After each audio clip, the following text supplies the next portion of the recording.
Prime Minister Sandals has given the assurance that money owed to sugar farmers in Barbados will be paid very shortly.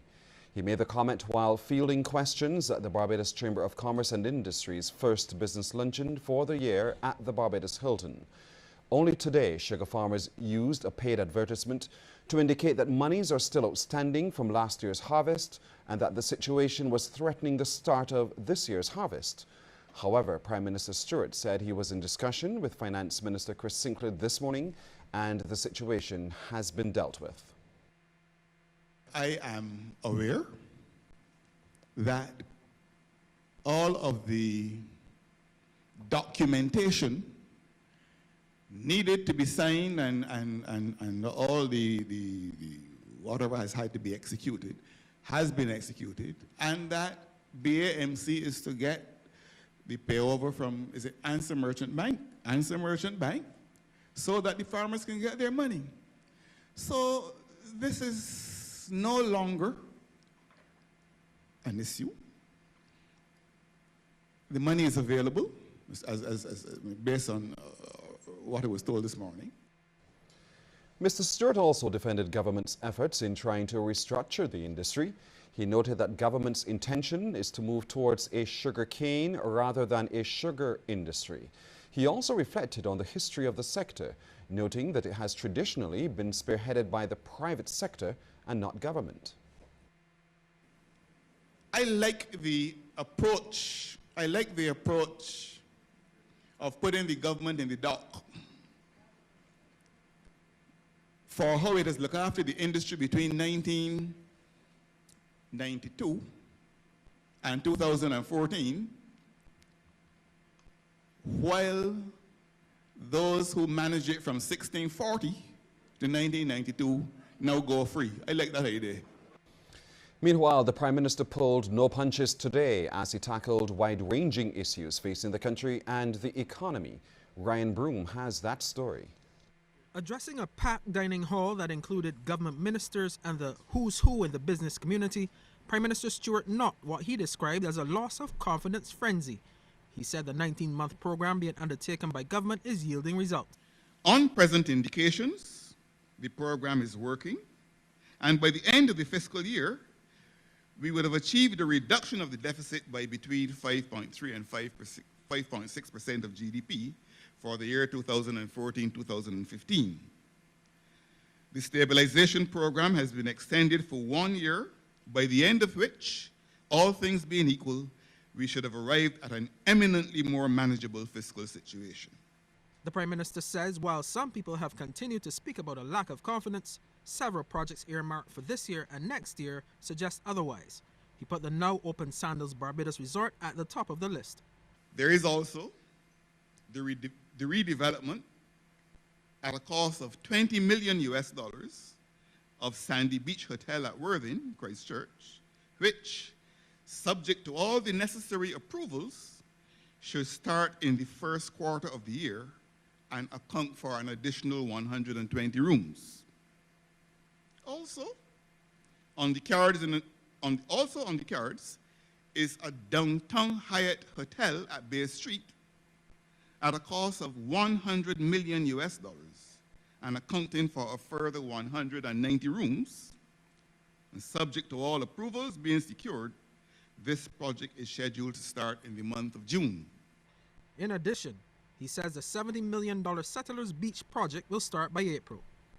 Thanks to the confidence of the Chinese government in Barbados, the redevelopment of Sam Lord's Castle at a cost of $225 million is scheduled to begin in the third quarter of the year and will account for an additional 450 rooms. Beaches Barbados at a cost of $200 million will account for 400 suites and is scheduled to start by the year 2016. Additionally, Prime Minister Stewart says the long-awaited Pierhead Marina project is under active negotiation to be started as soon as possible. That project will see investment of $110 million. Ryan Broom, CBC News.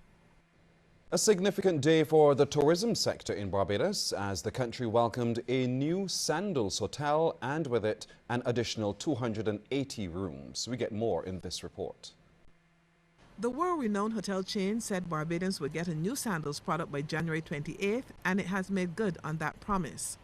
On Wednesday, the first guests arrived and were quite pleased with their surprise reception. So when we came up and were greeted so royally, and I was handed a bouquet of flowers, it was a moment that will be special forever for us.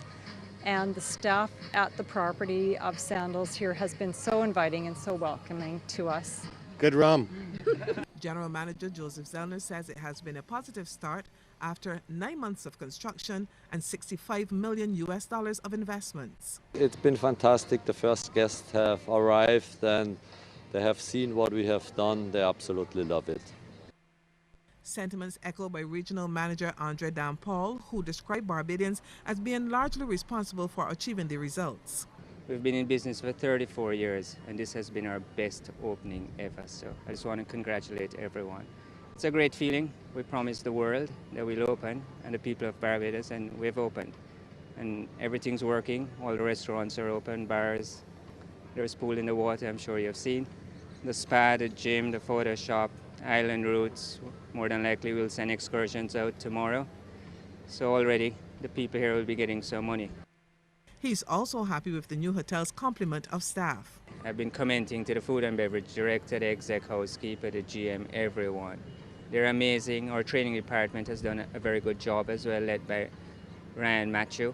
But very gracious, very professional. Their body language, everything has worked out for us. CBC spoke to some of these 600 employees who are delighted to be on the job. It's exciting. I'm happy. I can't wait to welcome our first guests.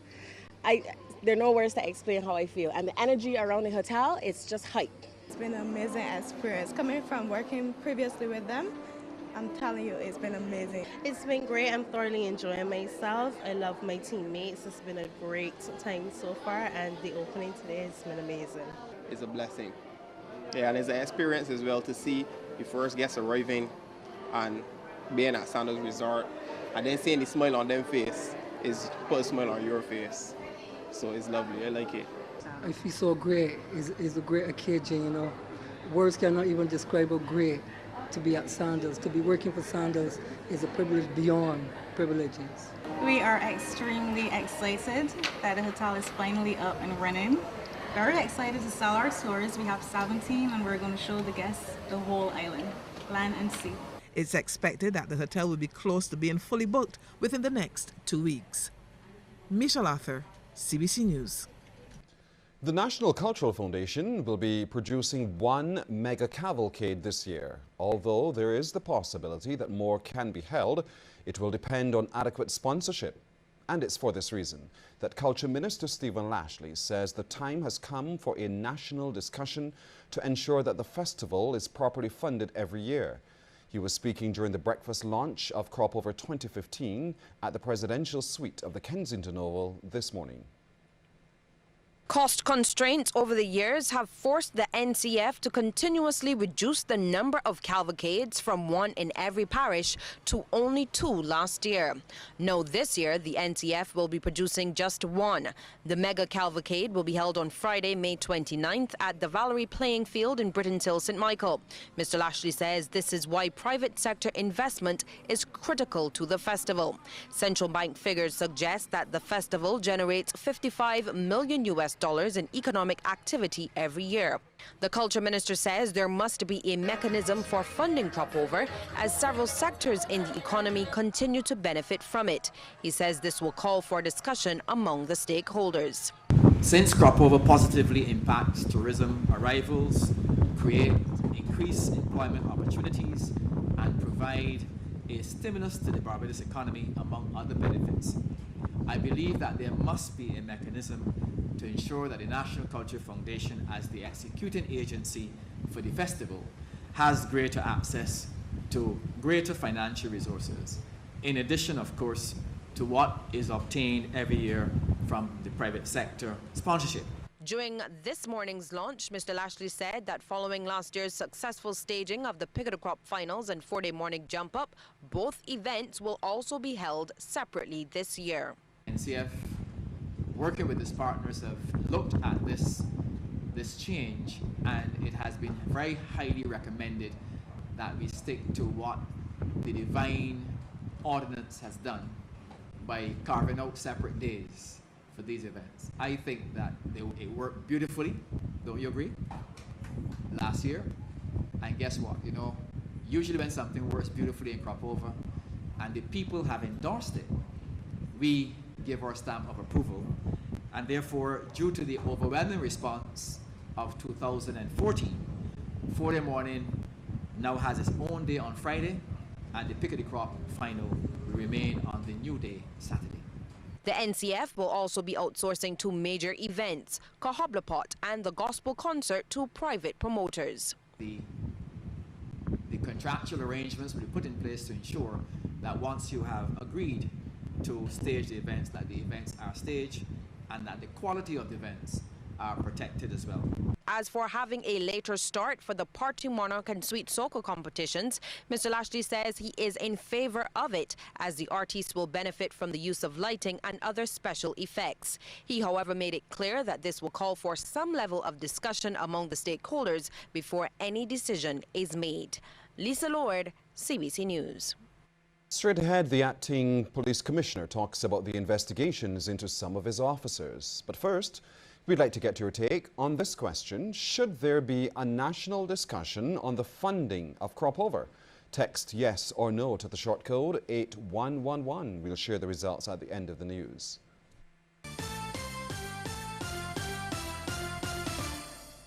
A cruise this year with Byco. Just spend $10 on any Byco product and claim a scratch card. You could win 2 7-day Carnival cruises, courtesy of Foster and Ince, and 2 dinner cruises from Black Pearl Party Cruises, or one of 500 1-liters of Byco ice cream and 1,000 Byco bandanas. See press for a list of participating outlets or call Byco at 430-2100.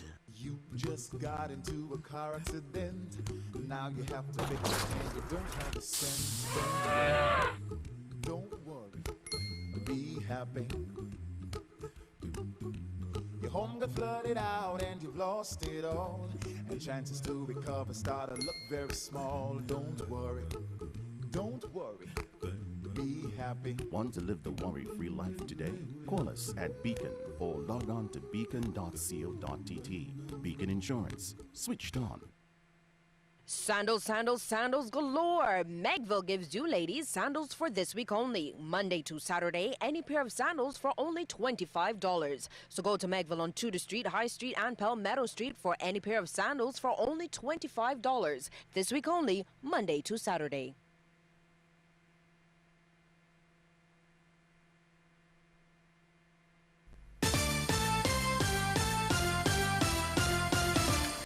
Acting Police Commissioner Tyrone Griffith has broken his silence on a case which could result in a number of people, including police officers, being taken to court in connection with a serious criminal matter.